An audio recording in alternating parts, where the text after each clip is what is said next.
It's not small potato. We've got to make sure that we boost electrification from about 565 kilowatt hour per capita to about 1,600, where China is today.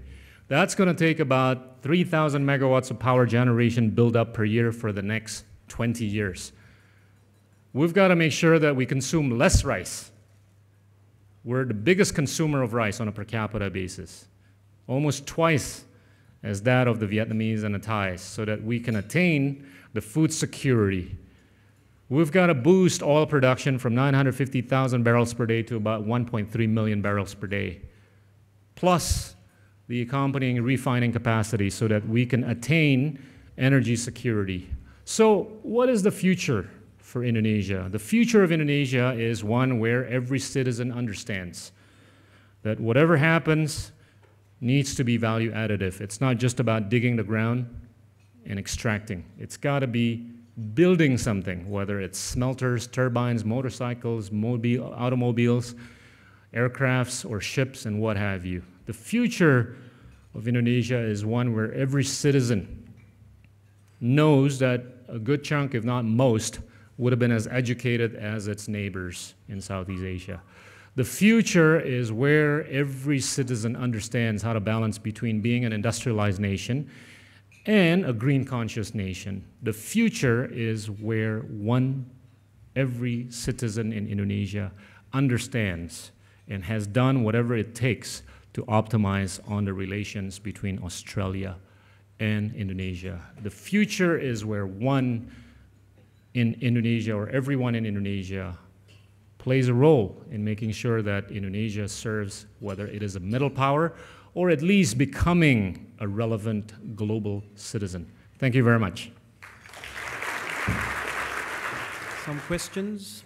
Leonie Lethbridge from ANZ. Thank you for your speech. ASEAN's becoming increasingly competitive, which is both the benefit and maybe the challenge of the new free trade agreement. So, given Indonesia's agenda, to what extent do you see Indonesia being more competitive in partnership with Australia than if it kind of goes it alone, so to speak? Okay. Look, I think the spirit of free trade has to be on the back of making sure that it's fair.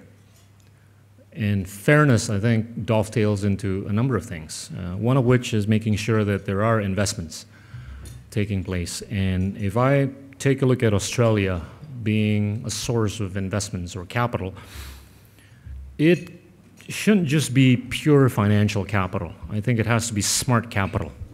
And smart capital, you know, to be very simplistic about it, I think consists of, you know, areas where technological know-how could be transferred to Indonesia, surely from an agricultural standpoint.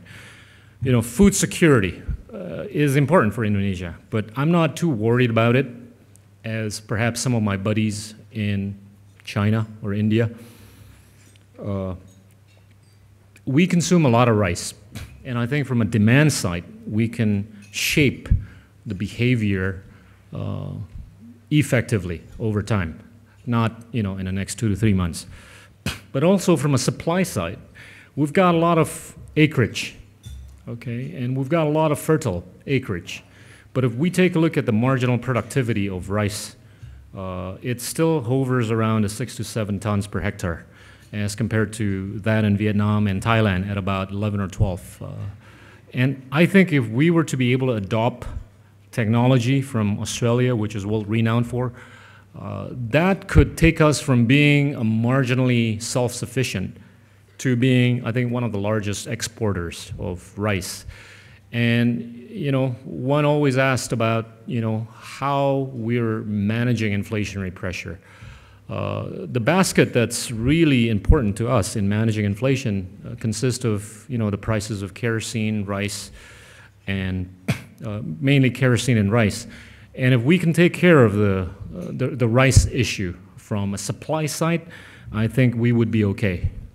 Now, in terms of, you know, implicit in your question is the spirit of liberalizing, you know, our investment climate going forward for future purposes of free trade and fair trade. I think that is embedded already, but it may take a little bit more time at the rate that we've got to deal with the politicos in the country, which don't necessarily think the way some of us do. But you know, as they get more and more educated, as more of the younger generation members join, I think there's going to be a tipping point.